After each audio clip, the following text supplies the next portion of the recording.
చెప్పాలనుకుంటే ఎన్నో చెప్పొచ్చు. కాకపోతే ఏంటంటే చెప్తాం. సెకండ్ గివ్ అవే ఉన్నది కదా, చెప్తాం.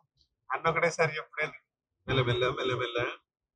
సో ఎయిర్టెల్ కనెక్టింగ్ పీపుల్ లెక్క ప్రియతరం బ్లాగ్స్ అందరితో కనెక్ట్ చేసుకొని మీ ఫ్యామిలీ మెంబర్ లాగా మమ్మల్ని ఆదరిస్తే, సో మేము కూడా మా అక్క చెల్లి అన్న అనుకొని మేము కూడా ఏంటంటే మా దగ్గర ఉన్న ఫ్రెండ్స్ మీకు పంపిస్తాం. ఓకేనా? డన్. మళ్ళీ వెళ్ళిపోదాం నరసింహస్వామి దగ్గరికి.